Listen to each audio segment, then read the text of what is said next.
This evening, I thought of having a quick study on the full armor of God और इस शाम को मैंने सोचा कि परमेश्वर के जो पूरा शस्त्र है उसके विषय में हम पढ़ेंगे as described in Ephesians chapter 6. जो इफिसियों के 6 अध्याय में पाया जाता है। It is good to remind ourselves that Bible study is not meant for just for intellectual knowledge. और अपने आप को ये बात याद दिलाना अच्छा है कि हम जो बाइबल का अध्ययन करते हैं वो सिर्फ बौद्धिक ज्ञान प्राप्त करने के लिए नहीं करते, Such as just to win a Bible quiz. जिससे करके हम कोई बाइबल का जो क्विज है या एग्जाम है उसको जीत जाए। Bible study should be helpफुल in our practical life. परमेश्वर के वचन का जो अध्ययन है वो हमारे दैनंदिन के जीवन में हमें व्यावहारिक तौर पर उससे हमें सहायता होनी चाहिए। So with that spirit, we will have this Bible study. और इस आत्मा से आइए हम इस बाइबल का अध्ययन करेंगे।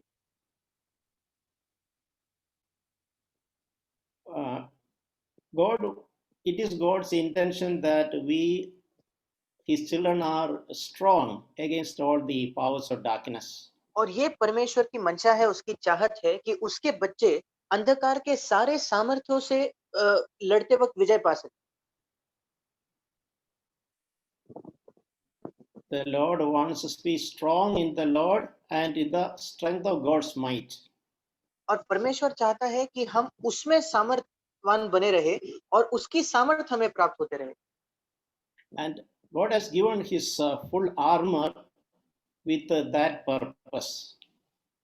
और इस वजह से परमेश्वर ने हमें जो सारे हथियार है उसने दिए हैं। So before going to Ephesians 6, we will just review some background. और इफिसियों का 6 अध्याय देखने से पहले आइए हम कुछ पृष्ठभूमि उसकी देखते हैं।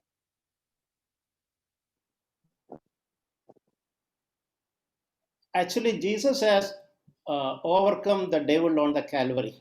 यीशु मसीह ने कलवरी के क्रूस पर शैतान पर जय पाया। And our duty and our responsibility now is mainly to stand on that victory which Jesus has won for और us. आज हमारी जिम्मेदारी ये है, जो विजय यीशु मसीह ने पहले से ही हमारे लिए जीत ली है, उसी विजय में हम बने रहे।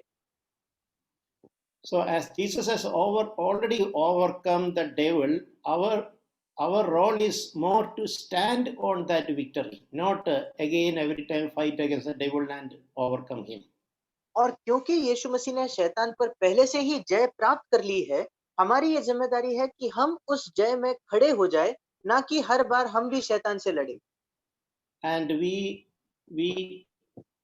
we enjoy that victory by the authority which Jesus has granted to us. और हम उस विजय का आनंद लेते हैं उस अधिकार से जो यीशु मसीह ने हमको प्रदान की है। There is an interesting illustration which Brother Zach used. और एक बहुत ही अच्छा उदाहरण है जो भाई जैक ने जिसका उपयोग किया था। When a huge, say 30-ton truck come on the road and reach a signal, और जब एक बहुत बड़ा ट्रक, मानो 30 टन का ट्रक आकर एक सिग्नल पर खड़ा होता है, if a thin policeman, a traffic policeman, is waving his hand, that truck has to stop. एक बहुत पतला जो ट्रैफिक का पुलिस कर्मचारी होता है, वो भी अगर अपना हाथ खड़ा कर दे तो उस ट्रक को रुकना ही होगा। The truck engine has power, and the truck itself is a huge thing. उस ट्रक के इंजन में बहुत सामर्थ है और वो ट्रक खुद ही बहुत एक बड़ी चीज है। But this policeman has authority given by the government. पर इस पुलिस कर्मचारी के पास सरकार का दिया हुआ अधिकार है।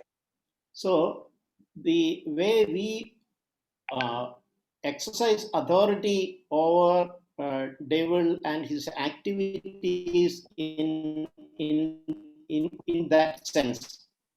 और इसी मायने से हम भी शैतान पर और उसके जो काम है उसके ऊपर अपना अधिकार व्यक्त करते हैं। We are just using the authority Jesus has given to us. जो यीशु मसीह ने अधिकार हमें दिया है, हम उसी का इस्तेमाल कर रहे हैं। Jesus told his disciples in Luke chapter 10, verse 19, यीशु मसीह ने अपने शिष्यों को लूका उसका 10 अध्याय और 19 वचन में कहा, I have given you authority to tread on serpents and scorpions, देखो मैंने तुम्हें सांपों और बिच्छुओं को रौंदने का अधिकार दिया है and over all the power of the enemy, और शत्रु की सारी सामर्थ पर अधिकार दिया है and nothing will by any means harm you. और किसी वस्तु से तुम्हें कुछ हानि न होगी। So this verse indicates Jesus has given us authority over all the power of the enemy. और इस वचन से हम देखते हैं कि यीशु मसीह ने हमें शत्रु के हर सामर्थ के ऊपर हमें अधिकार दिया है। In another place, it is written that Jesus disarmed the enemy. और दूसरे एक जगह हम देखते हैं कि यीशु मसीह ने जो शत्रु है उसके सारे शस्त्रों को ले लिया है। In another place, Isaiah chapter 54, 17, we read that no weapon that is formed against you shall prosper. और दूसरा एक जगह यशायाह उसका 17 वचन में हम पढ़ते हैं कि हमारे खिलाफ बनाया जाने वाला किसी भी हथियार से हमें हानि न होगी। And it says that this is the privilege of the children of God. और वहां ऐसा लिखा है कि परमेश्वर का बच्चों का ये एक सौभाग्य है। So that authority is given by Jesus, and we have to stand on that authority. और ये अधिकार हमें यीशु मसीह ने दिया है और इसी अधिकार के तहत हमें खड़ा होना है। For example, God has called us to be the salt of the earth. उदाहरण स्वरूप परमेश्वर ने हमें इस धरती का नमक होने के लिए बुलाया है। And it says the salt lost its taste, it is good for nothing, it is good for to be thrown out and people will trample over it. और ऐसा लिखा है कि अगर ये जो नमक है इसका स्वाद खो जाए तो फिर वो किसी भी काम का नहीं, उसको बस बाहर फेंका जाता है और लोग उसको अपने पैरों के नीचे रौंदते हैं। So the character, the Christian character, we have to maintain that we will not be trampled. और इसलिए हमें वो मसीही चरित्र बनाए रखना है, मसीही स्वभाव बनाए रखना है, जिससे करके हम रौंदे नहीं जाएंगे। When we say that we are children of God and we have authority against the devil, we should not have something which belongs to the devil in our life. जब हम कहते हैं कि हम परमेश्वर के बच्चे हैं और शैतान के ऊपर हमारा अधिकार है, तो शैतान की कोई भी चीज हमारे जीवन में नहीं होनी चाहिए। Jesus made that very clear. यीशु ने इसको बड़े स्पष्ट करके कहा, The ruler of this world is coming, इस संसार का जो अधिकारी है वो आ रहा है and he declared, I have nothing in me that belongs to him. और यीशु ने ये कहा कि मेरे अंदर ऐसा कुछ नहीं है जो शैतान का है। So while Jesus has given us authority, that confidence we should have. और भले ही यीशु मसीह ने हमें ये अधिकार दिया है, हमारे अंदर भी ऐसा ही हिया होना चाहिए। It is like a policeman, if he is a corrupt, nobody will honor him. ये एक पुलिस वाले के समान है, अगर वो खुद भ्रष्ट हुआ तो कोई भी उसको आदर नहीं करेगा। In the same way, we as children of God are not living a life appropriate to the children of God, devil will laugh at us. वैसे ही हम जो परमेश्वर के बच्चे हैं, अगर परमेश्वर के बच्चों को जैसा शोभा देता है वैसा जीवन अगर हम ना जिए तो शैतान हम पर हंसेगा। So all the days of our life, we should continue to live this in confidence, the way Jesus declared, the ruler of this world is coming, but he has nothing in me that belongs to him. और इसलिए हम जितने भी दिन इस संसार में रहे, हमें यीशु की तरह जीना है, जिसने कहा इस संसार का सरदार आता है, मुझ पर उसका कोई अधिकार नहीं या मेरे अंदर उसकी कोई बात नहीं। In other place, in Ephesians chapter 4, 27, दूसरे जगह इफिसियों उसके 4 और 27 में it says that do not give the devil an opportunity. वहां लिखा है कि शैतान को अवसर न दो। So that means unless we give an opportunity for the devil, he cannot work or influence our life. इसका मतलब जब तक हम शैतान को अवसर ना दे, वो हमारे जीवन में काम नहीं कर सकता या कुछ नहीं कर सकता। But if we give him opportunity, there's a chance that he can do havoc in our life. पर अगर हम खुद उसको अवसर दे, तो ये जरूर संभव है कि वो हमारे जीवन में बहुत कुछ कर सकता है। So this is written in the context of anger. और ये गुस्से के संदर्भ में लिखा गया है। Uh, the previous verse says that be angry and do not sin. Do not let the sun go down on your anger. और इसके पिछले वचन में लिखा है क्रोध न करो और क्रोध तो करो पर पाप मत करो, सूर्य अस्त होने तक तुम्हारा क्रोध न रहे। If we are anger and bitter against somebody and we are not resolving those issues the same day as soon as possible, there is a chance that we are giving devil an opportunity.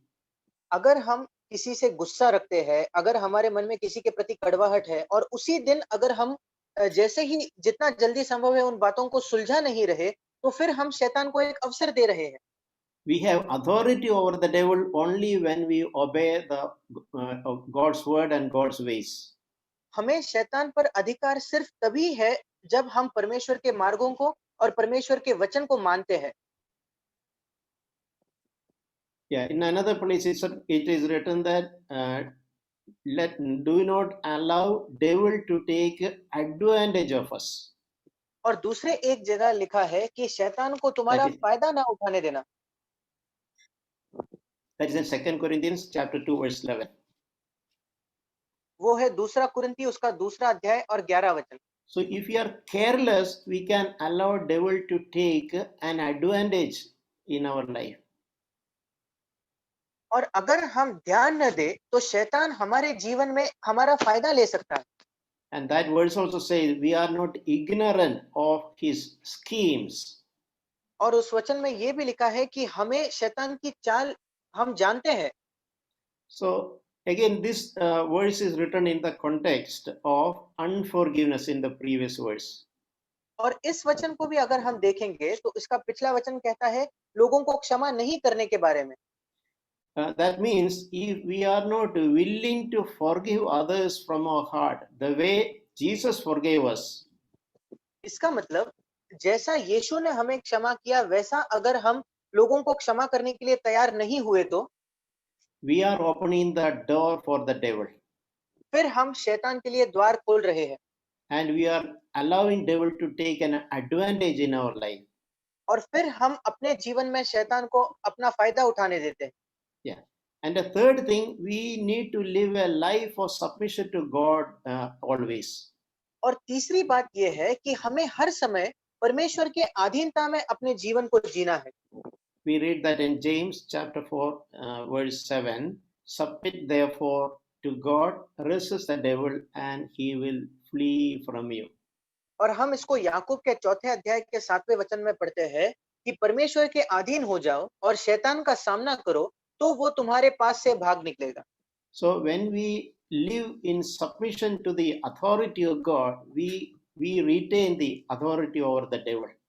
और जब हम परमेश्वर के अधिकार के अधीन होकर जीते हैं, फिर हमें भी शैतान पर अधिकार प्राप्त होता है। In other words, when we live in subjection to God and God's ways, इस दूसरे शब्दों में कहे तो जब हम परमेश्वर के अधीन और उसके मार्गों के अधीन होकर जीते हैं and then when we resist the devil, और तब जब हम शैतान का सामना करते हैं, devil has no option but he will have to flee from us. शैतान के पास कोई भी और चुनाव नहीं है, उसको हमसे भागकर ही जाना पड़ेगा। That means devil cannot withstand somebody who live in subjection to God. इसका मतलब शैतान ऐसा किसी भी व्यक्ति का सामना नहीं कर सकता अगर वो व्यक्ति परमेश्वर के अधीनता में जीता हो तो। There's an interesting incident written in Acts 19 illustrating this subject. और इसका एक बहुत अच्छा उदाहरण हम प्रेरितों के काम उसके 19 अध्याय में देखते हैं। There, when some of the Jewish exorcists saw that these demons were cast out by the apostles. और जब वहां कुछ यहूदी लोगों ने देखा कि ये जो प्रेरित थे ये शैतानों को या दुष्ट आत्माओं को बाहर निकालते थे, Some 7 sons of one Jewish priest called Sceva. और फिर एक स्केवा नामक उसके 7 जो बेटे थे, They tried to cast out demons from a person. और फिर वो लोगों से दुष्ट आत्मा निकालने लगे. And the way they said is, I ask you to go out by the name by the name of Jesus, whom Paul the apostle preaches. और उन्होंने ऐसा कहा कि जिस यीशु का प्रचार पौलुस करता है, मैं तुम्हें उसी की शपथ देता हूं. And but the evil spirit in this person said, I recognize Jesus and I know Paul also, but who are you? पर दुष्टात्मा ने उनको उत्तर दिया, यीशु को मैं जानती हूँ और पौलुस को भी पहचानती हूँ, परंतु तुम कौन हो? Yeah, and that person possessed with evil spirit overcame the 7 people and overpowered them. और जो मनुष्य जिसमें दुष्ट आत्मा था, उसने इन लोगों पर लपक कर उन्हें वश में लाया. So that's an interesting example. Somebody who only just they don't know themselves Jesus, and he is trying to exert authority over evil spirits in the name of Jesus.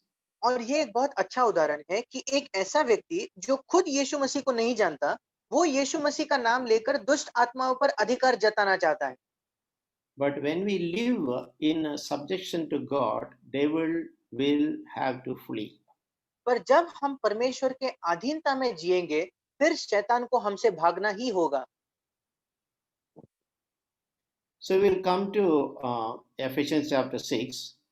और हम इफिसियों की पत्री उसका 6वां अध्याय देखेंगे. We'll come to Ephesians chapter 6. Yeah. We see here Paul is illustrating 7 armor. और यहाँ हम देखते हैं कि पौलुस हमारे 7 हथियारों के बारे में वो कह रहा है. He has listed 7 armor which God has given to his children. वो 7 हथियारों की सूची देता है जो परमेश्वर ने अपने बच्चों को दी है. We should remember that devil will not try to attack us directly, with as some pictures see with some horns or anything.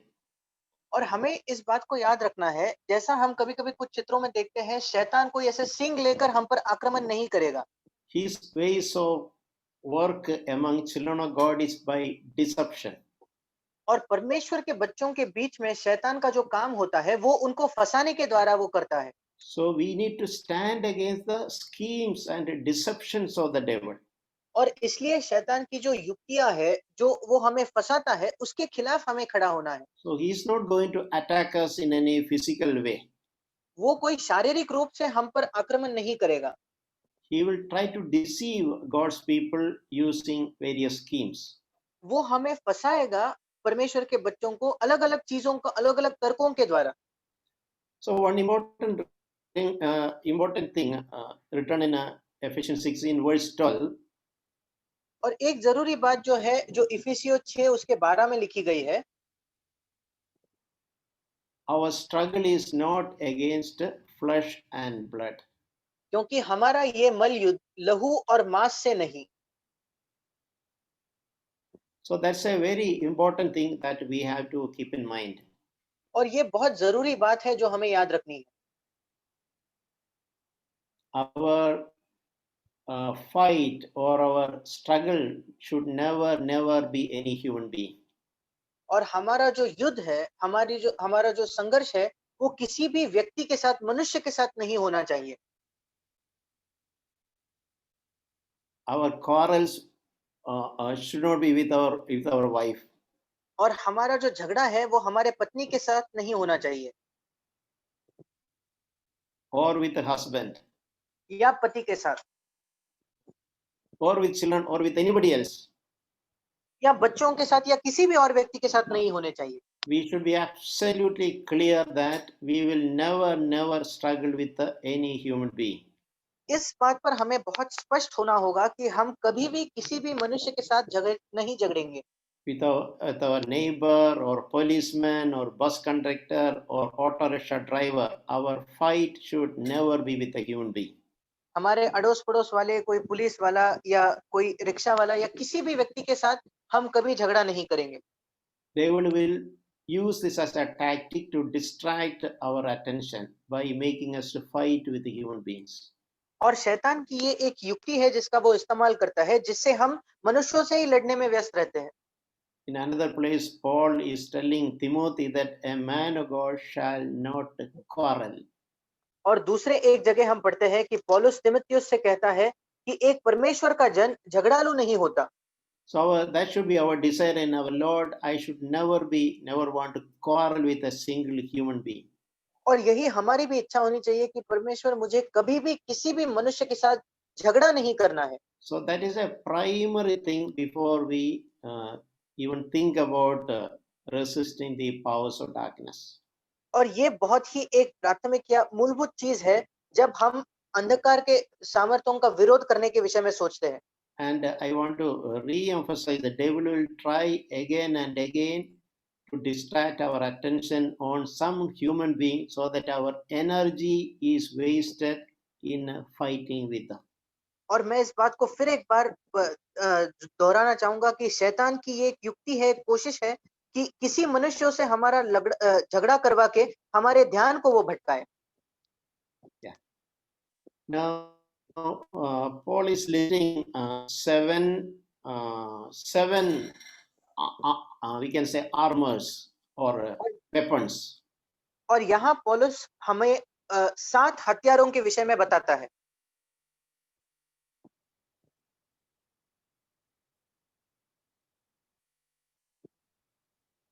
The first one is truth.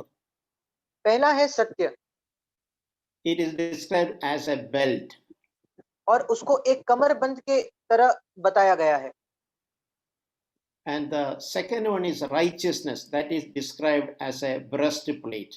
और दूसरा है धार्मिकता, जिसको एक झिलम के रूप पर दिखाया है। And the third is a preparation of the gospel of peace. और तीसरा है पाँव में मेल के सुसमाचार की तैयारी। And the fourth is faith. और चौथा है विश्वास। And the fifth is salvation. और पांचवा है उद्धार। And the sixth is word of God, which is the sword of the spirit. और छठा जो है वो है परमेश्वर का वचन, जो आत्मा की तलवार है। And the seventh is prayer.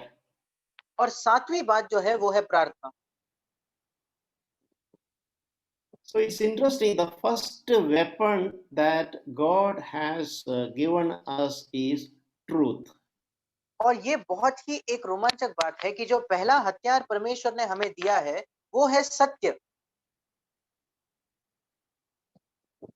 So we cannot overemphasize the need to live and practice truth in our life so that we can withstand the work of the devil. और इसलिए हम इस बात पर चाहे जितना जोर दे वो कम है कि अगर हम शैतान के खिलाफ खड़ा होना चाहते हैं तो हमें सत्य को जानना और सत्य को अपने जीवन में जीना बहुत जरूरी है। God is looking at us, truthfulness and honesty. और परमेश्वर हमसे जो ईमानदारी है और सत्य या सच्चाई है उसको चाहता है। This is a very important thing in our battle against the devil. और शैतान के खिलाफ जो हमारा युद्ध है उसमें ये एक बहुत जरूरी बात है। And it is why it is described as a belt. If we are loose in this, everything will be loose. और इसको क्यों एक कमरबंद के रूप में दिखाया गया है, क्योंकि अगर हम इस क्षेत्र में ढीले हैं तो बाकी सारे हथियार भी ढीले होंगे। We may not be perfect, but we all can be truthful and honest. शायद हम सिद्ध नहीं होंगे, पर फिर भी हम में से हर एक व्यक्ति सच्चा और ईमानदार जरूर हो सकता है। There should not be any pretension in our life. हमारे अंदर कोई भी दिखावा नहीं होना चाहिए। So in the recent year, this is one of the best thing that I learned from CFC teachings. और इन पिछले कुछ वर्षों में सबसे एक अच्छी बात जो मैंने CFC के शिक्षाओं से प्राप्त की है वो यही है। This is something which really liberated me to a great extent.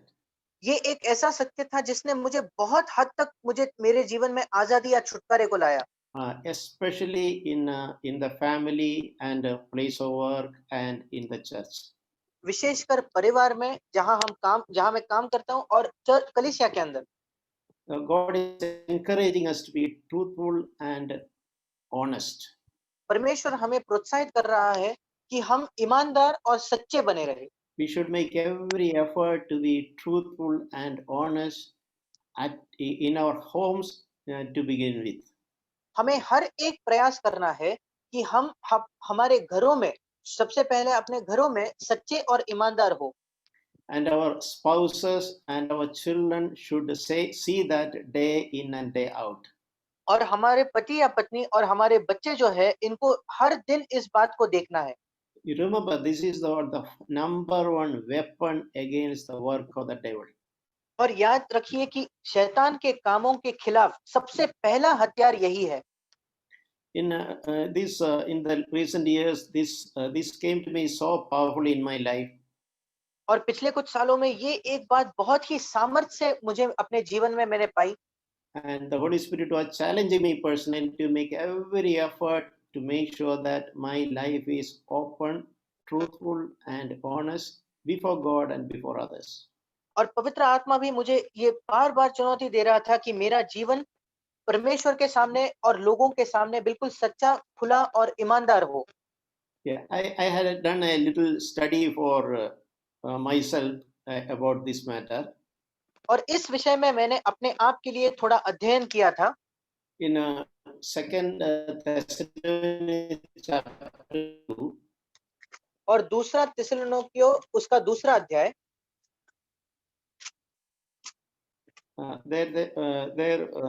there it says that when people who did not receive the love of the truth, और वहाँ लिखा है कि ऐसे लोग जिन्होंने सत्य के प्रेम को नहीं स्वीकारा।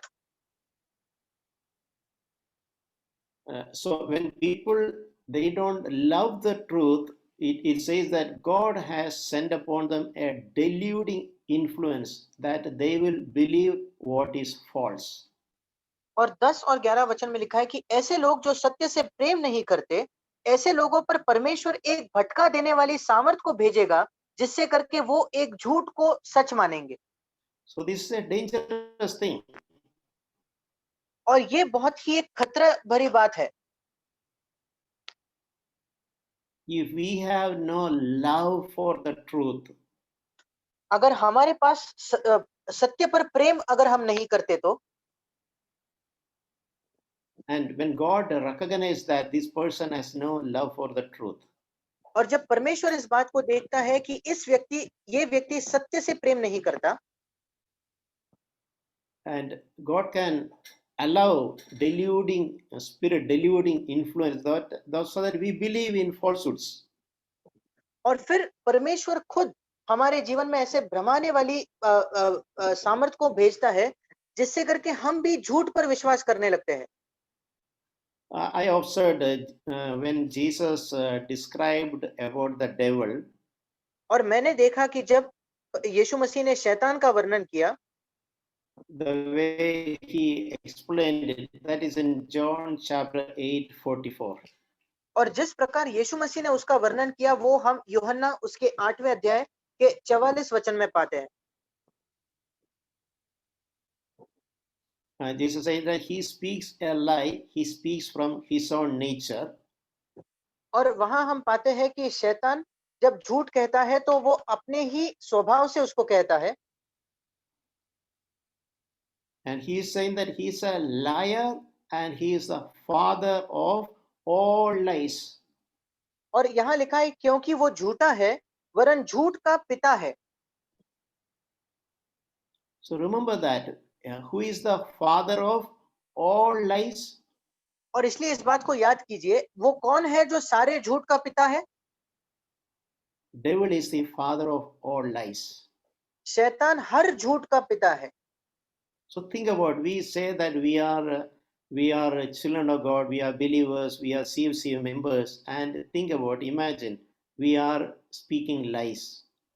और इसके बारे में सोच के देखिए, कल्पना कीजिए कि हम कहते हैं हम परमेश्वर के बच्चे हैं, हम विश्वासी हैं, हम सीएफसी कलीसिया के सदस्य हैं, और फिर अगर हम झूठ कहते हैं तो So the way Jesus described it and of all lies.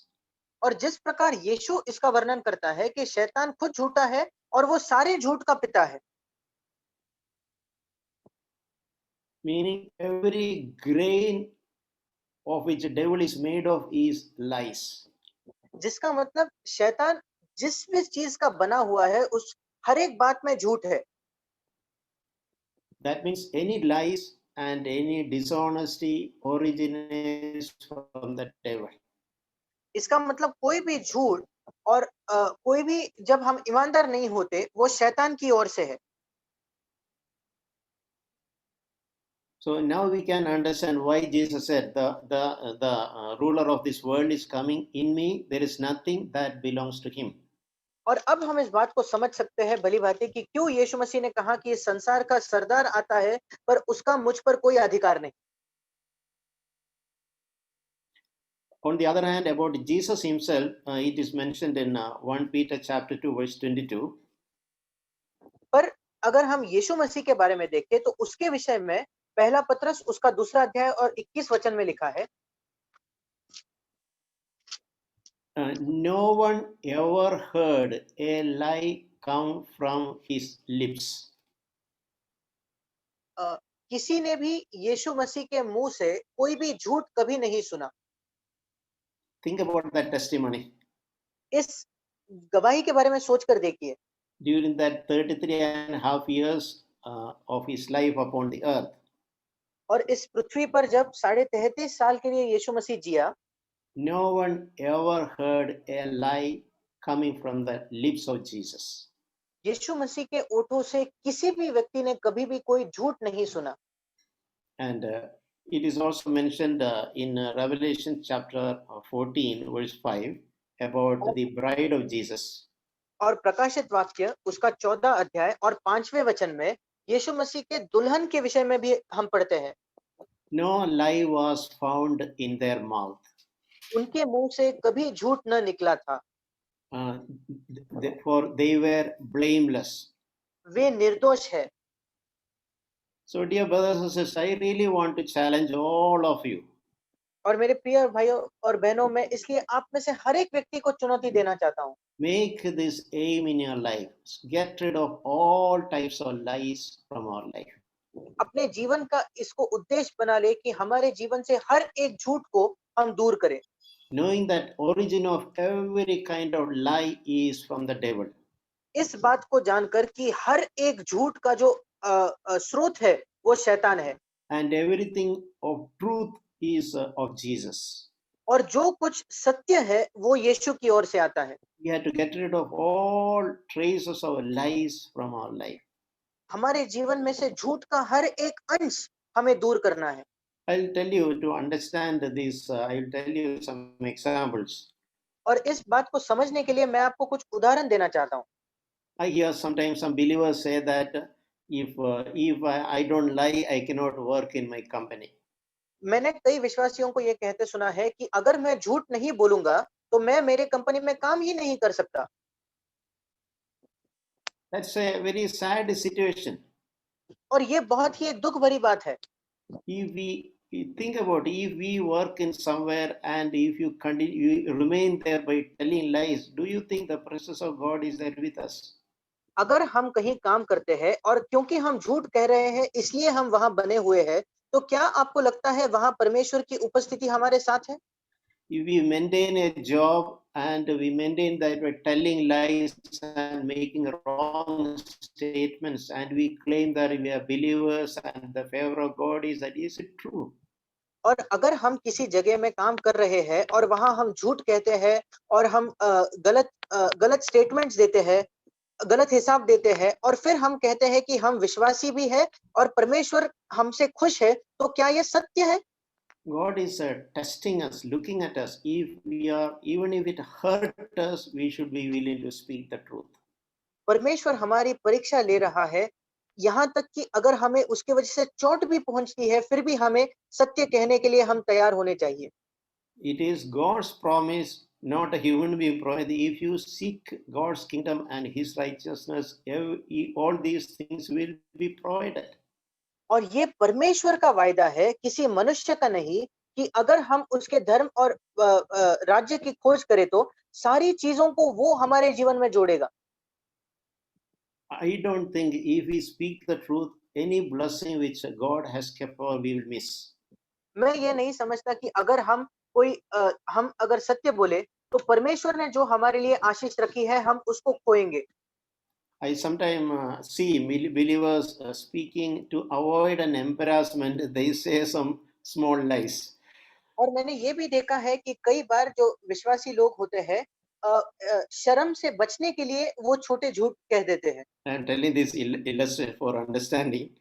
और ये मैं समझने के लिए आपको बता रहा हूँ। For example, if I don't see one of the brothers in our Sunday meeting, I call and ask him, brother, what happened? I don't seem to see you in the meeting.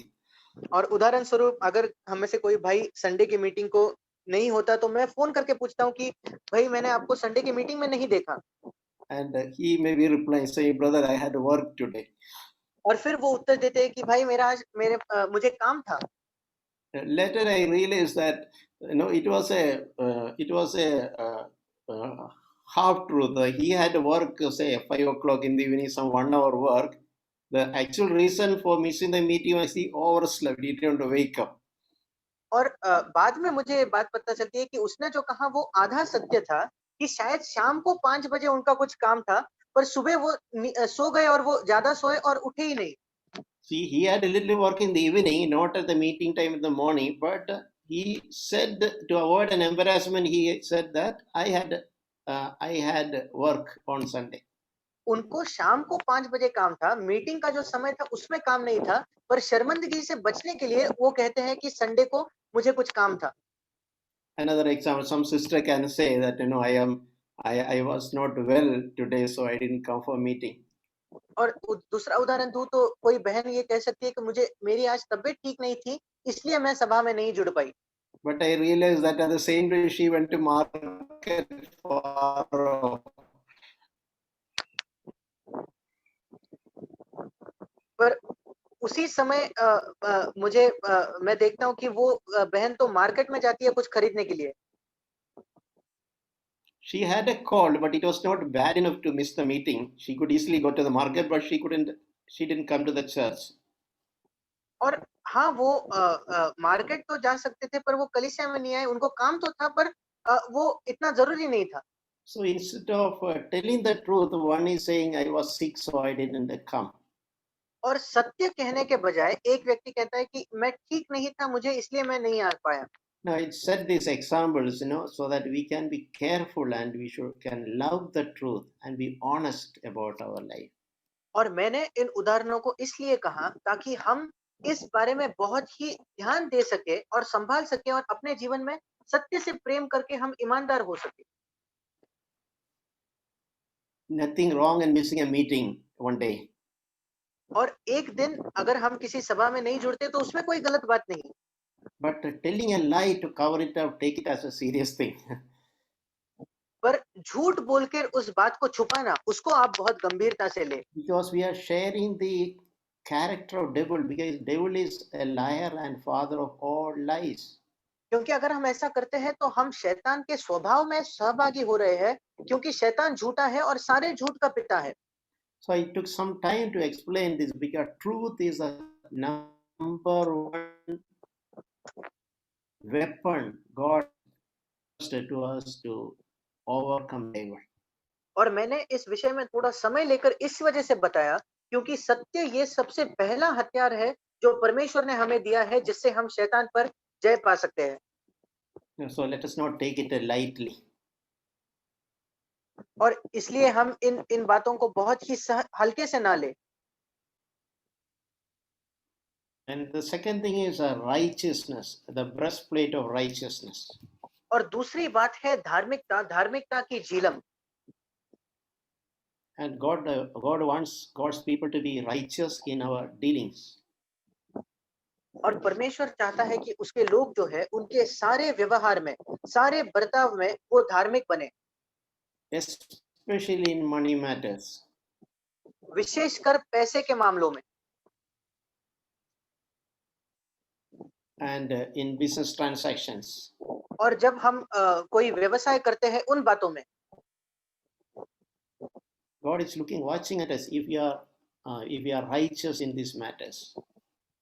परमेश्वर हमारी ओर देख रहा है, क्या हम इन बातों में बिल्कुल धार्मिक है या नहीं। God can give us any amount of money, but there is a shortage of righteous people. Let us remember that. परमेश्वर चाहे उतना पैसा हमें दे सकता है, पर उसके पास धर्मी लोगों की कमी है। आइए हम इस बात को याद रखें। In the Bible, righteousness contrasted with the wickedness. और बाइबल में हम धार्मिकता का विरोध उसका विरोध में देखते हैं दुष्टता। Yeah, we should not move. When you are not righteous, we are partaking of wickedness. जब हम धार्मिक नहीं होते, हम दुष्टता में सहभागी हो रहे हैं। So the third, in the same way, we can remember the faith, the salvation, word of God. और उसके आगे जो है उसको भी हम याद रख सकते हैं, विश्वास, उद्धार और परमेश्वर का वचन। Faith is the one armor weapon God has given to resist all the fiery darts of the evil one. और विश्वास एक ऐसा हथियार है, एक ऐसी ढाल है जिसको परमेश्वर ने हमें दिया है, जिससे हम शैतान के सारे जलते हुए तीरों को बुझा सके। And the word of God is like a sword. और परमेश्वर का वचन एक तलवार की समान है। And we may be remembering how Jesus overcame devil when he tempted him. और शायद हम इस बात को याद कर सकते हैं कि यीशु मसीह ने कैसे शैतान पर विजय पाया जब उसकी परीक्षा हो रही थी। He declared word of God and overcame the devil. उसने परमेश्वर के वचन को कहा और उसके द्वारा शैतान पर जय पाया। And the last one is prayer. और आखिरी जो है वो है प्रार्थना। And we read this example. Prayer can be like our breathing. और हमने इस उदाहरण को भी सुना है, प्रार्थना करना बिल्कुल सांस लेने के समान हो सकता है। It's good to have special time of prayer in our life. प्रार्थना करने का एक विशेष समय अगर हमारे जीवन में है तो ये अच्छी बात है। But at the same time, we all through the day, we can have a spirit of trust in the Lord. पर उसी के साथ साथ दिन भर हमारे पास परमेश्वर पर भरोसा होना, उसकी एक आत्मा हो सकती है। We can all, even when we are working, we are engaged in many things, we can have a spirit of prayer. और यद्यपि हम काम में व्यस्त है, काम कर रहे हैं, उसके बावजूद हमारे अंदर एक प्रार्थना की आत्मा हो सकती है। So may God help us to be really strong, exceptionally strong believers.